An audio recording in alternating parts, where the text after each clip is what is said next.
My name is Anna. I am 29 years old. I work as an article writer at a small news agency in Arizona. My life was simple. I woke up early, drank my coffee, went to work, and came home to my little apartment. I loved writing. It made me feel alive. It made me feel strong. One afternoon, everything changed. I met someone. His name was Mark. He came to our office for an interview. He was not like other people. He smiled warmly. He listened carefully. He made everyone feel important. When he talked to me, he said, "I like how you speak. You are different. You are special." No one had said that to me before. I felt my heart beat faster. I smiled and looked away. I was not used to someone giving me attention. Mark started visiting our office more often. He brought coffee sometimes. He asked me questions about my articles. He laughed at my jokes, even when they were not very funny. I started to wait for him without knowing it. I would check the door every few minutes, hoping to see his face. One day he said, "Anna, would you like to have lunch with me?" I felt nervous, but I said yes. We went to a small cafe near my office. We talked for hours. He asked me about my dreams. I told him I wanted to write a novel one day.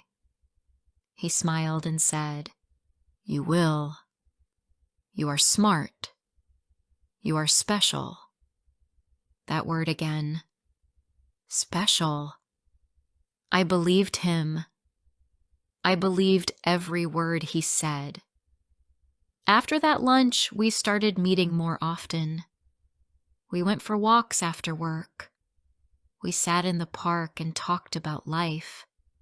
Sometimes he would just look at me and smile. He made me feel seen. He made me feel important. At night, I would lie in bed and smile. I thought, maybe this is what love feels like. Soon, Mark started calling me every morning. "Good morning, beautiful," he would say.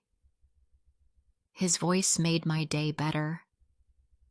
He made me feel like I was the only woman in the world.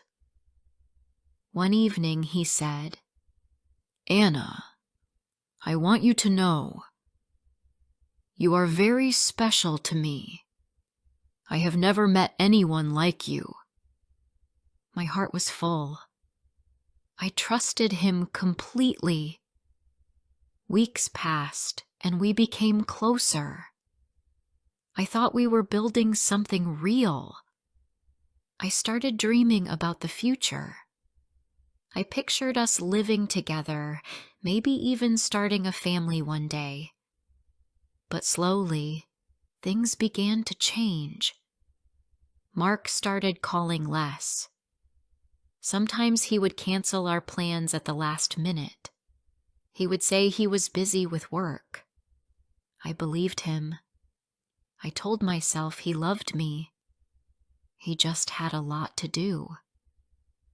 One night, I waited at a small restaurant for 2 hours. We were supposed to have dinner together. I wore my favorite blue dress. I even curled my hair. I wanted to look perfect for him, but he never came. When I called him, he answered after a long time. His voice was cold. "Sorry, Anna. I forgot. I'm busy with some friends." I felt my chest hurt, but I smiled through the phone and said, "It's okay. Maybe another time." I sat there alone, pretending everything was fine. But inside, I felt small. I felt like I didn't matter. The next day, he sent a short text. "Busy week. Talk soon." No call. No apology. Just those words. Still, I waited for him. I told myself he was just tired. I told myself he cared but didn't know how to show it. One Friday night, he showed up at my door without warning. He smiled like nothing had happened. He kissed my forehead and said, "I missed you, my special girl." My heart forgot the pain. I let him in. I told myself love means forgiving. I made him coffee. We sat on the sofa and talked like old times. I laughed at his jokes. I smiled at his stories. But deep inside, something had changed. I started feeling scared. I was scared of asking too many questions, scared of making him angry, scared of pushing him away. I didn't want to lose him. I thought, if I love him more, he will stay. One evening I asked, "Mark, what are we? Are we together?" He smiled but didn't answer right away. Then he said, "Anna, you know how I feel. I don't like putting labels on things. You're special to me. Isn't that enough?" I forced a smile. I said, "Yes, it's enough." But it wasn't. I wanted to be chosen. I wanted to be loved. Not just called special when it was easy for him. From that night, the space between us grew bigger. He texted less. He visited less. Sometimes he disappeared for days. When he came back, he always had sweet words ready. "You're different from all the others, Anna. You're the only one who understands me. You're special." And every time he said it, I believed a little less. One evening, I saw him across the street. He was with another woman. She laughed loudly and touched his arm. Mark smiled at her the way he used to smile at me. My heart broke quietly. I stood there, frozen. I didn't cry. I didn't shout. I just watched him walk away, laughing with someone else. I went home and sat on my bed. I stared at the wall. I thought about every word he said. I thought about every promise he never made, but I had believed. I realized something hard. He liked having me around when it was easy. He liked feeling important.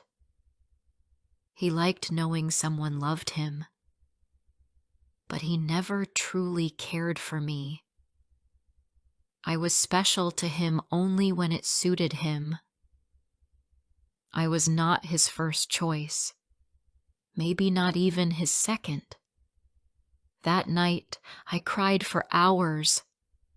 I cried for the girl who waited at the restaurant.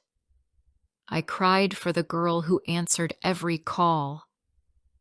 I cried for the girl who believed simple words could build real love. I cried for myself. When the morning came, my eyes were swollen. My heart was tired. I made a strong coffee. I looked at myself in the mirror. I saw a woman who gave her heart fully. I saw a woman who loved without holding back. I saw a woman who deserved more than sweet lies. I told myself, no more waiting, no more hoping, no more trying to be enough for someone who never truly saw me. It was not easy. It hurt deeply. But deep inside, a small seed of strength was growing. I didn't know how, but I knew one thing. I would heal. I would stay strong. I would save myself. I didn't need him to tell me I was special. I already was. Before I share the rest of my story, I want to ask you something. Where are you listening from? Sometimes I wonder if someone out there truly hears me. Someone who understands what I'm feeling. It gives me strength to know I'm not alone. So please, tell me in the comments. The days after that night were hard. I woke up each morning feeling heavy. I still reached for my phone, hoping to see his message, but there was nothing. Just silence. I wanted to call him. I wanted to ask him why he made me feel so small. But I didn't. At work, I smiled at my colleagues. I wrote my articles. I met my deadlines. But inside, I felt empty. I kept hearing his voice in my head. You are special. Those words meant nothing now. They were just soft lies to keep me close. One afternoon, my editor asked me to write a story about a new art exhibit in the city. I didn't feel like going, but I said yes. I needed to get out of my apartment. I needed to breathe different air. The gallery was full of colors and music. People laughed and talked. I walked slowly, looking at the paintings. Each one told a story. Some stories were sad. Some were full of hope. One painting caught my eye. It showed a woman standing alone in the rain. Her face was not sad. It was strong. I stood there for a long time. I thought, this is how I want to be. Not broken, not waiting, just standing, strong. Mark texted me that evening. It was short. Miss you. Want to see you. For a moment my heart jumped. My fingers moved fast. I almost replied, I miss you too. But then I stopped. I remembered the woman in the rain. I remembered the silence. I remembered the other woman. I didn't answer. The next day he called. I let the phone ring. He called again the next day. I didn't pick up. I wanted to, but I didn't. I sat on my bed, holding my phone tightly. Tears ran down my face. Saying no to him hurt more than I thought it would, but I knew I had to do it. At work, I started writing different articles about strong women, about people who fought for their dreams, about standing up after falling. With each story I wrote, I felt a little stronger. Sometimes at night, memories of Mark came back. I remembered how he smiled, how he touched my hand, how he made me feel important. I missed those moments. I missed who I was when I believed I was loved. But I also remembered the empty restaurant, the cold texts, the woman on the street. One evening, I made tea and sat by my window. The city lights blinked like tiny stars. I thought about my life. I had dreams before Mark. I had plans. I loved writing. I loved simple things like rainy mornings and fresh bread. I had lost pieces of myself when I tried to make him stay. It was time to find them again. I started small. I bought a new notebook. I wrote down things I loved. Walking in the park. Drinking coffee at my favorite cafe. Watching old movies on weekends. Calling my aunt who always made me laugh.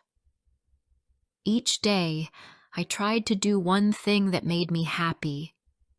Some days it was easy. Some days it felt heavy. But I kept trying. Mark still texted sometimes. Thinking of you. I miss your smile. Let's meet.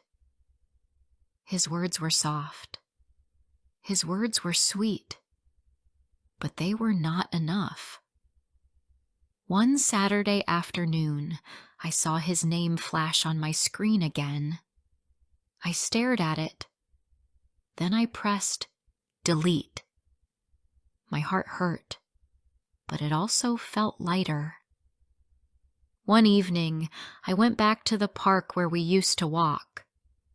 I sat on a bench and watched the sunset. A small boy ran past me, laughing. A couple walked by, holding hands. Life moved forward, with or without me. I realized I didn't need Mark to move forward too. I thought about all the times I said sorry when I didn't do anything wrong. All the times I stayed quiet to keep him comfortable. All the times I made myself small so he would not feel trapped. I didn't want to live like that anymore. I wanted to laugh loudly. I wanted to speak my mind. I wanted to love without fear. I wanted to love myself first. One Monday morning, my editor called me into his office. He smiled and said, "Anna, your last articles have been amazing. So real, so strong. We want you to start a weekly column about life stories, about real feelings." I felt my eyes fill with tears. Good tears, happy tears. I said yes. My first column was about strength, about standing up after falling, about believing you are enough, even when someone makes you feel small. I didn't mention Mark. I didn't need to. The story was mine. The healing was mine. Readers started sending messages. They said my words helped them. They said they felt less alone. One message said, "Thank you for writing what I couldn't say." I smiled when I read it. I realized something important. Maybe my pain was not useless. Maybe it could help someone else feel strong too. Some nights were still hard. Sometimes I still missed him. Sometimes I still wondered what we could have been if things were different. But I didn't let those thoughts break me anymore. I let them pass like soft rain. I was not the same Anna who waited at the restaurant. I was not the same Anna who believed sweet words without actions. I was stronger now. I was still healing, but I was standing. One evening, while walking home, I saw Mark again. He was sitting outside a cafe, laughing with some friends. He looked up and saw me. Our eyes met. He smiled, the same soft smile he always gave me. But this time, I didn't feel small. I didn't feel sad. I didn't feel weak. I smiled back, polite but distant, and walked away without stopping. My heart did not race. My hands did not shake. I felt peace. As I walked, I whispered to myself, I was always special. I just forgot for a while. And that was enough. Weeks turned into months. Slowly, the pain in my chest became smaller. I still thought of Mark sometimes, but not with sadness, not with anger, just with quiet understanding. He was part of my story, but he was not my ending. My days became full again. I woke up early. I made fresh coffee. I wrote my columns. I talked with new people. Some days I walked for hours in the park, breathing in the soft air. Some days I stayed home, reading books and letting the quiet heal me. I learned how to be alone without feeling lonely. I stopped checking my phone every 5 minutes. I stopped waiting for a message that would never come. I stopped needing someone else to tell me I was enough. I already was. One rainy afternoon, I was sitting in my favorite cafe, working on my next column. A woman sat down at the table next to mine. She looked nervous. She kept looking at her phone and biting her nails. After a while, she started crying softly. I looked at her and smiled. She looked surprised, like she didn't expect kindness from a stranger. Without thinking much, I said, "It gets better." She wiped her tears and smiled back. Just a small smile. But it was real. I realized that healing is not only about feeling better for yourself. Sometimes healing is also about helping someone else feel less alone. That evening, I wrote in my notebook, "Pain changes you, but it can also make you softer, wiser, and stronger, if you let it." It was true. I was not the same Anna who had fallen for sweet words. I was someone new now. Someone who knew that love is not about empty promises. Love is about showing up, about choosing each other every day, about truth, not pretty lies. One morning, my editor called me again. "Anna," he said, "there's a small news agency opening a new branch. They are looking for someone strong to lead a team, someone who can write about real life. I thought of you." I froze for a second. Me? Led a team? The old Anna would have doubted herself. She would have thought, "I'm not good enough." But now I smiled and said, "I would love to." I knew I could do it. I knew I had stories to tell. I knew I could make a difference. On my last day at the old office, my coworkers hugged me and wished me luck. I packed my things slowly. Each book, each notebook, each little memory was a piece of my journey. When I walked out the door for the last time, I did not feel fear. I felt free. The new office was small but full of energy. I met young writers who wanted to change the world. They looked at me with trust. They believed I could guide them. And I did. I taught them to write with heart, to listen carefully, to tell the truth, even when it was hard.